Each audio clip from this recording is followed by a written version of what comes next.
Tadi maksudnya mau langsung nyambung, tetapi suasana malam ini ternyata agak hangat juga. Enggak apa-apa. Nama langsung disenggol ya Bang Egy? Iya, enggak apa-apa. Nasihatin Uni atau Panji, Ibu Bang Egy. Irma. Enggak, itu kalau untuk menyampaikan nanti kita bisa menyampaikan. Tapi yang mau mungkin saya dapat masukan sebelum saya nanti mencoba melakukan analisis. Kira-kira ketika kita nonton Panji ini, Ibu Irma atau Uni Irma berapa persen yang baik dan berapa persen yang kurang baiknya? Supaya ada gambaran bagi kita.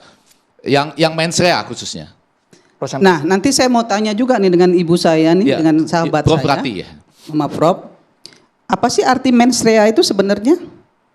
Yang saya pahami, mohon maaf karena saya bukan orang hukum, mensrea itu kan mendalami niat jahat dari terdakwa. Sekarang kita harus bertanya pada diri kita masing-masing nih anak-anakku semua. Kira-kira apa yang disampaikan Panji itu bentuk dari mensrea apa bukan? Kan itu pertanyaannya. Nah kalau bukan, kok judulnya mensrea? Apakah body shaming itu mensrea? Apakah dengan mengatakan mukanya wakil presiden itu dengan begini-begini itu mensrea? Menurut saya itu hinaan. Kalau yang begini-begini, kalau yang jilat-jilat ke Dharma Pangrukun. Iya, yang lidahnya begini-begini. Menurut saya itu tidak. Itu bentuk dari perilaku. Karena mensrea itu juga perilaku loh. Perilaku, kemudian niat jahat itu bagian dari mensrea. Nah, saya hanya mengingatkan untuk anak-anakku yang anak-anak muda, Adinda, anakku ini kalau mau men-roasting silakan. Mau mengkritisi saya senang. Senang, kenapa? Karena memang harus ada kontrol sistem yang efektif terhadap pemerintah. Tapi harus hati-hati juga gitu ya, jangan kebablasan lah. Belum ngomong udah disuruh hati-hati Bu Irma. Oh enggak, saya bilang kan jangan kebablasan, silahkan ngomong. Silakan mau mengkritik asal pakai data. Belum terjawab, kalau boleh dari 100% penampilan Panji pada mensrea itu. Untuk apa di persen-persenin? Oh ya, saya kan tahu. sekarang gini, tadi ada yang dipuji oleh ya. Ibu Irma, ada yang kemudian dianggap kurang baik gitu. Gini, saya sampaikan ya.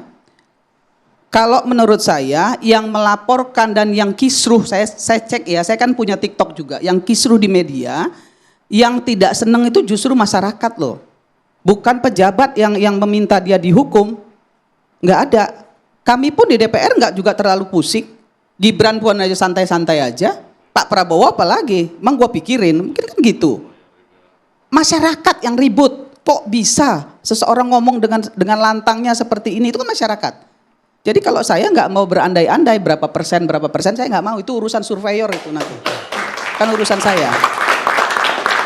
Baru kali ini malam hari ini panelis dibantah ya, padahal panelis punya hak penuh untuk bertanya apapun sebenarnya. Kalau saya itu cuma membayangkan, kan penampilan nih ya, dari penampilan itu tadi kan ada beberapa yang kita anggap ini baik, yang ini kurang gitu.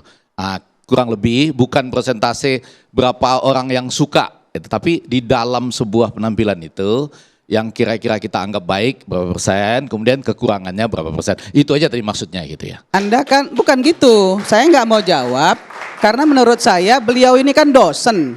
Dia juga sudah mendengar, kenapa harus bertanya? Silakan aja jawab berapa persen. Ini kan ingin dengar suara dari perspektif Ibu Irma Suryani gitu ya. Saya bukan dosen, saya bukan dosen dan saya bukan ahli hukum. Jadi saya nggak mau bicara berapa persennya, saya nggak bicara. Tapi bagi saya ada yang baik dan ada yang kurang baik. Cukup di situ. Okay. Tapi ada yang baiknya tetap ya. Oh iya, ada yang baik, ada yang baik. Boleh dong. Iya itu sudah di garis bawahi tadi. Ada yang baik, ada yang kurang baik. Okay. Ya kan hidup kita kan begitu.